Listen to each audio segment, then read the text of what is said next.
पूर्णिमा व्रत कथा।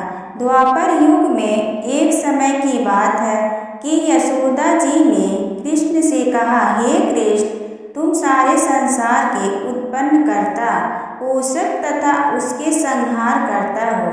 आज कोई ऐसा व्रत मुझसे कहो जिसके करने से मृतलोक में स्त्रियों को विधवा होने का भय न रहे तथा यह व्रत सभी मनुष्यों की मनोकामनाएं पूर्ण करने वाला हो। श्री कृष्ण कहने लगे, हे माता, तुमने अति सुंदर प्रश्न किया है।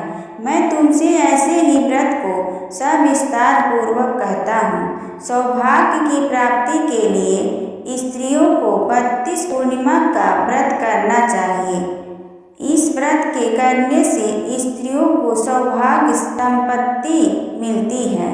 यह व्रत अचल सौभाग्य देने वाला एवं भगवान शिव के प्रति मनुष्य मात्र की भक्ति को बढ़ाने वाला है।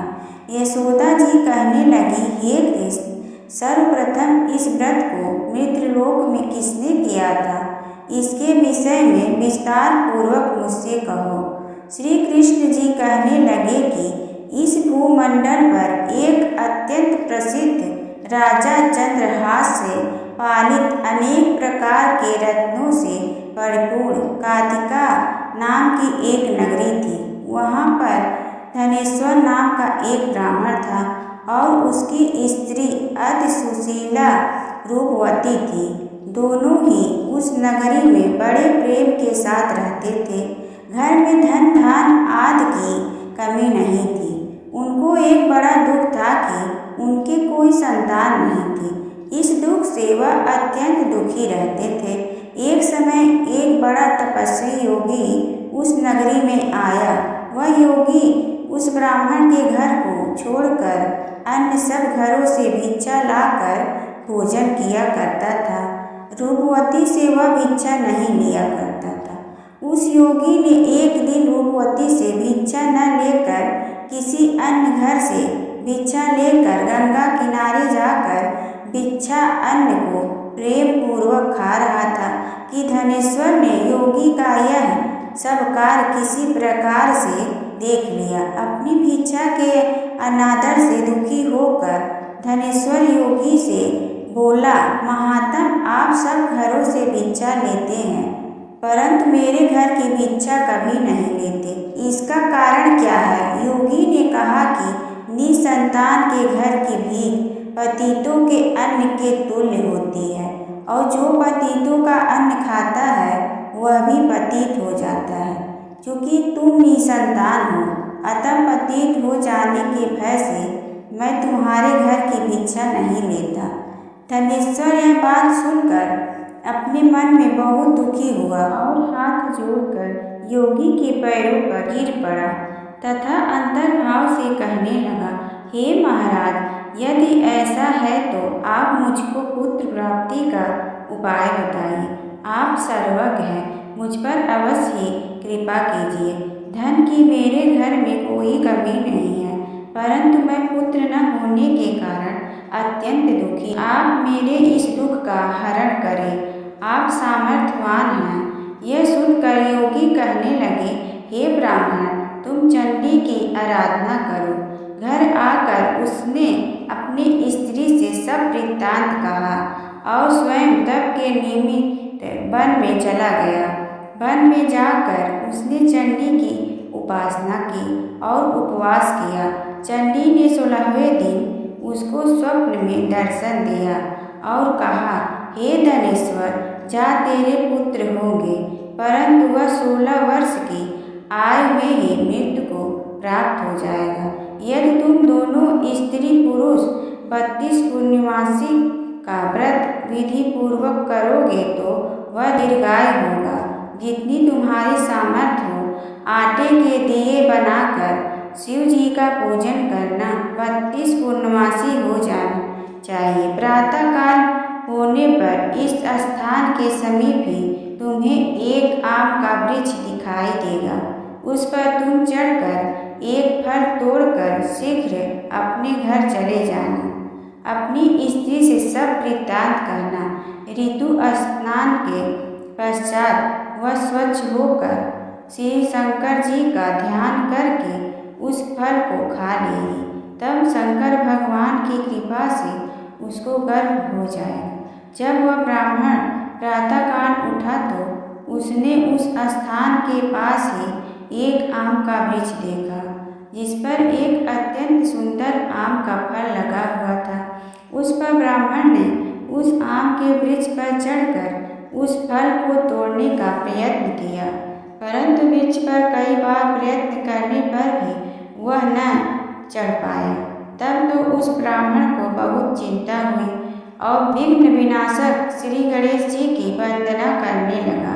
हे दयानिधि, आप भक्तों के विघ्नों का नाश करके उनके मंगल कार्य को करने वाले, दुष्टों का नाश करने वाले, रिद्धि सिद्धि के देने वाले, आप मुझ पर कृपा करके इतना बल दे कि मैं अपने मनोरथ को पूर्ण कर सकूं। इस प्रकार गणेश जी की प्रार्थना करने पर उनकी कृपा से धनेश्वर वृक्ष पर चढ़ गया और उसने एक अति सुंदर आम का फल देखा। उसने विचार किया कि जो वरदान से फल मिला था वह यह है और कोई फल दिखाई नहीं देता।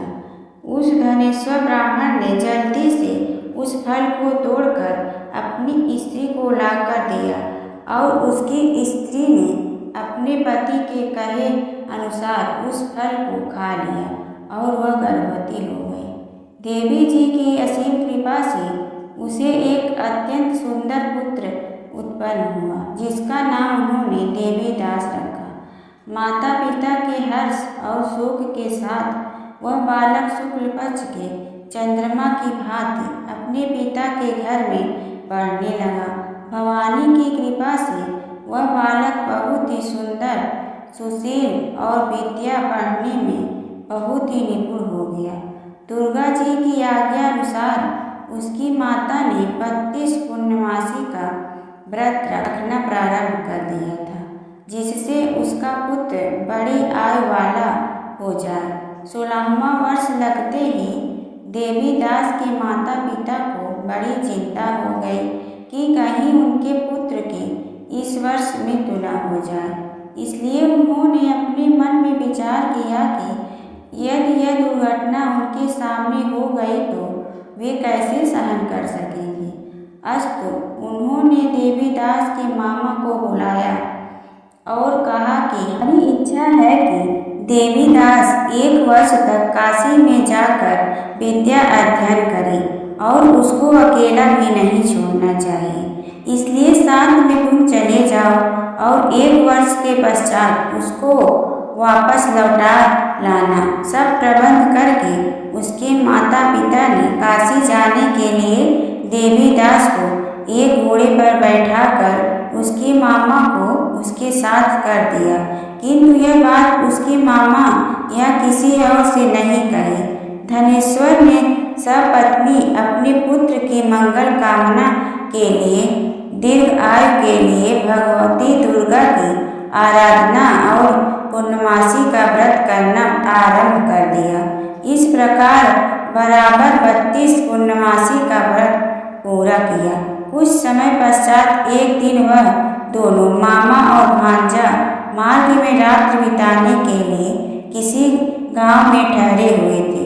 उस दिन उस गांव में एक ब्राह्मण की अत्यंत सुंदरी, सुशीला, विदुषी और पूर्वती कन्या का विवाह होने वाला था। जिस धर्मशाला के अंदर वर और उसकी बारात ठहरी हुई थी, उसी धर्मशाला में देवीदास और उसके मामा भी ठहरे हुए थे। संयोगवश कन्या को तेल आदि चढ़ाकर मंडप आदि का कृत्य किया गया तो लग्न के समय वर को धनुर्वात हो गया। अस्तु वर के पिता ने कुटुंबियों से परामर्श करके निश्चय किया कि यह देवीदास मेरे पुत्र जैसा ही सुंदर है, मैं इसके साथ ही लग्न करा दूं और बाद में विवाह के अन्य कार्य मेरे लड़के के साथ हो जाएगा। ऐसा सोचकर देवीदास के मामा से जाकर बोला कि तुम थोड़ी देर के लिए अपने भांजे को हमें दे दो, जिससे विवाह के लग्न का सब कृत्य सुचारू रूप से हो सके। तब उसका मामा कहने लगा कि जो कुछ भी मधुपर्क आदि कन्यादान के समय वर को मिले वह सब हमें दे दिया जाए, तो मेरा भांजा इस बारात का दूल्हा बन जाएगा। यह बात वर के पिता ने स्वीकार कर लिया, पर उसके मामा भांजा वर बनने को भेज दिया और उसके साथ सब विवाह कार्य रात में विधि पूर्वक संपन्न हो गया। पत्नी के साथ वह भोजन न कर सका और अपने मन में सोचने लगा कि न जाने यह कैसी स्त्री होगी। वह एकांत में इसी सोच में निस्वार्थ छोड़ने लगा तथा उसकी आंखों में आंसू भी आ गए। तब वधू ने पूछा कि क्या बात है, आप इतने उदास और दुखी क्यों हैं? तब उसने सब बातें जो वर के पिता व उसके मामा में हुई थी उसको बतला दी। तब कन्या कहने लगी कि यह ब्रह्म विवाह के विपरीत हो कैसे सकता है? ब्रह्मा और अग्नि के सामने मैंने आपको ही अपना पति बनाया है, इसलिए आप ही मेरे पति हैं। मैं आपकी ही पत्नी रहूंगी, किसी अन्य की कदापि नहीं। तब देवीदास ने कहा, ऐसा मत करिए, क्योंकि मेरी आयु बहुत थोड़ी है। मेरे पश्चात आपकी क्या गति होगी, इस बातों को अच्छी तरह विचार कर लो। परंतु वह दृढ़ विचार वाली थी, बोली कि जो आपकी गति होगी वही मेरी गति होगी। ये स्वामी, आप उठिए और भोजन करिए, आप निश्चय ही भूखे होंगे। इसके बाद देवीदास और उसकी पत्नी दोनों ने भोजन किया तथा शेष रात वे सोते रहे। प्रातःकाल देवीदास ने अपनी पत्नी को 3 नगों से जड़ी हुई एक अंगूठी दी, एक रुमाल दिया और बोला, हे प्रिय, इसे लो और संकेत समझकर स्थिर चित्त हो जाओ। मेरा मरण और जीवन जानने के लिए एक पुष्प वाटिका बना लो, उसमें सुगंधित वाली एक नवमल्लिका लगा लो, उसको प्रतिदिन जल से सींचा करो और आनंद के साथ खेलो कूदो तथा उत्सव मनाओ। जिस समय और जिस दिन मेरा प्राणांत होगा ये फूल सूख जाएंगे और जब ये फिर हरे हो जाएं तो जान लेना कि मैं जीवित हूँ। यह बात निश्चय करके समझ लेना, इसमें कोई संशय नहीं है। यह समझाकर वह चला गया। प्रातःकाल होते ही वहाँ पर गाजे बाजे बजने लगे और जिस समय विवाह के कार्य समाप्त करने के लिए वर तथा सब बाराती मंडप में आए तो कन्या ने वर को भली प्रकार से देखकर अपने पिता से कहा कि यह मेरा पति नहीं है, मेरा पति वही है जिसके साथ रात में मेरा पानी ग्रहण हुआ था, इसके साथ मेरा विवाह नहीं हुआ है। यदि यह वही है तो बताए कि मैंने इसको क्या दिया। मधु पर्क और कन्यादान के समय जो मैंने भूषण आदि दिए थे उन्हें दिखाए तथा रात में मैंने क्या गुप्त बातें कही थी वह सब सुनाए। पिता ने उसके कथा अनुसार वर को बुलवाया। कन्या की यह सब बातें सुनकर वह कहने लगा कि मैं कुछ नहीं जानता। इसके पश्चात लज्जित होकर वह अपना मुंह लेकर चला गया और सारी बारात भी अपमानित होकर घर से लौट गई। भगवान श्री कृष्ण बोले, हे माता, इस प्रकार देवीदास काशी विद्या अध्ययन के लिए चला गया। जब कुछ समय बीत गया तो काल से प्रेरित होकर एक सर्प रात्रि के समय उसको डसने के लिए वहाँ पर आया। उस विषधर के प्रभाव से उसके शयन का स्थान चारों ओर से विष की ज्वाला से विषैला हो गया, परंतु वह रात के प्रभाव से उसको काटने न पाया, क्योंकि पहले ही उसकी माता ने 32 पूर्णिमा का व्रत रखा था। इसके बाद मध्याह्न के समय स्वयं काल वहाँ पर आया और उसके शरीर से उसके प्राणों को निकालने का प्रयत्न करने लगा, जिससे वह मूर्छित होकर पृथ्वी पर गिर पड़ा।